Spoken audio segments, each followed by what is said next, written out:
O cancelamento são duas coisas. Primeiro, é um fenômeno de massa que o cara tá lá, mano, no meio Revolução Francesa. Tá arrancando a cabeça, arranca a cabeça. Meio que uma coisa que o Pondé fala sobre cancelamento, que é o que a gente vive hoje, é mais ou menos o que faziam na Idade Média, né?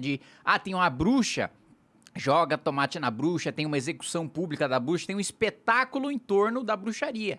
Só que a bruxaria não existe. Né?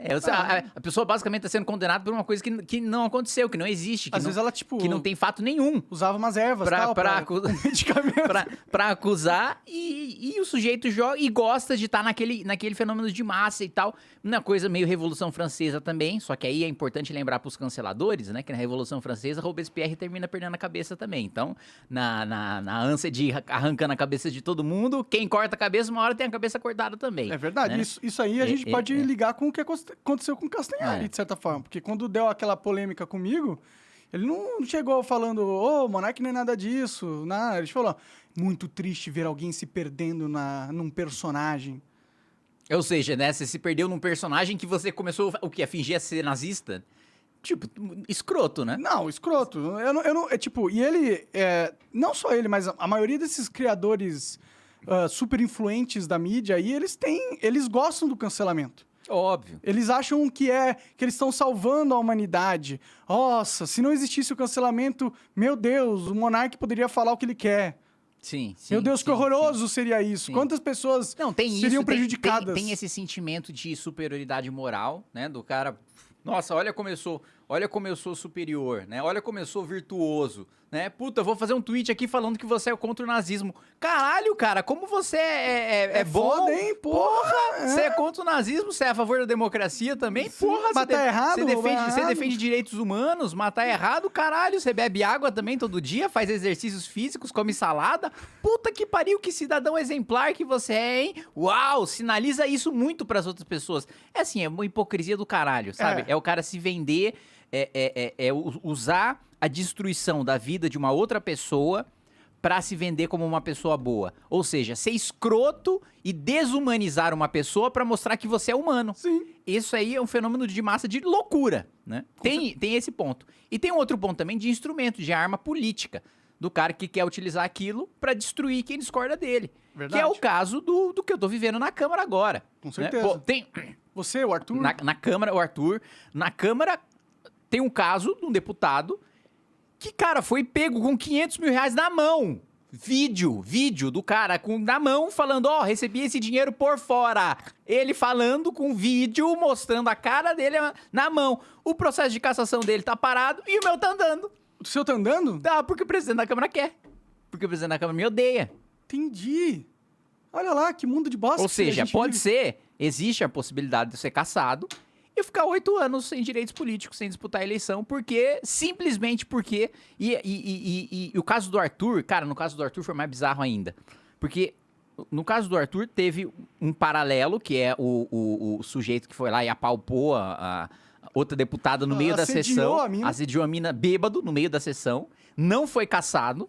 Saiu o relatório do Arthur hoje pela cassação dele. Sério? Pela cassação dele. Tá maluco. A mesma casa que suspendeu um cara que assediou ele mandou um áudio escrotíssimo. Não tenho a menor dúvida de que ele mandou um áudio escrotíssimo, incompatível principalmente com um parlamentar, com um sujeito que tem um mandato. É escroto pra caralho, mas se você for em qualquer bar, em qualquer lugar, você vai ouvir 800 vezes pior do que ele falou. Tudo bem, mas ele é um parlamentar, não pode falar como se ele estivesse num bar, assim.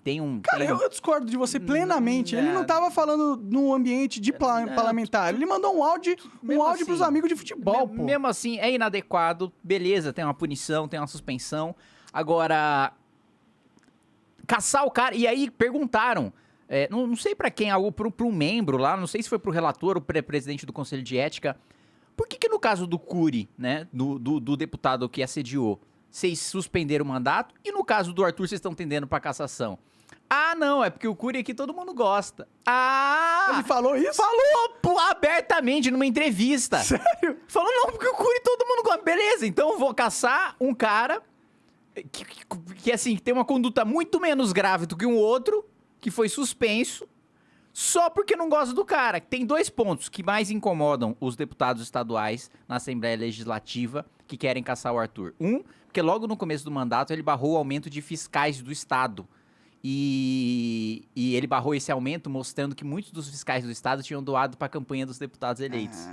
Entendi. E isso deixou os caras putaços. Primeiro, por ter impedido o aumento. Segundo, porque mostrou um esquema que os caras recebiam dinheiro de campanha dos fiscais e aí votava aumento dos fiscais na Assembleia. E outra coisa que ele barrou foi o aumento do auxílio gasolina, que os caras queriam gastar mais. Isso que é isso que as pessoas precisam entender, né? O cancelamento como instrumento de destruição política não tem nada a ver com o que foi feito, com o que foi dito. Ou com a defesa do bem, né? É sobre quem é a pessoa. Se é um inimigo a ser destruído, beleza. Se não, não. Pegar o nosso caso, mais uma vez. Um monte de petista entrando, PT inteiro, todos os petistas assinaram lá um pedido pra me caçar no Conselho de Ética. Quantas vezes já não tive debate com o PT e tal? Todo mundo sabe, né? E os petistas vêm e me falam, né, no bastidor, porra, a gente não sabe que você é nazista, né? Mas, pô, a gente tem que fazer um... Tem que fazer o quê, caralho? Tem que me acusar falsamente aqui em público? Não, beleza, né? Da hora o pensamento de vocês. Mas, no próprio caso dos petistas, o Lula tem uma entrevista dizendo que admira Hitler. Pra revista verdade, Playboy. eu vi isso na Playboy, né? É verdade. Ele tem dizendo que admira Hitler. Ah, mas o que você admira no Hitler? Ah, a vontade dele de fazer as coisas, né? Tipo, porra!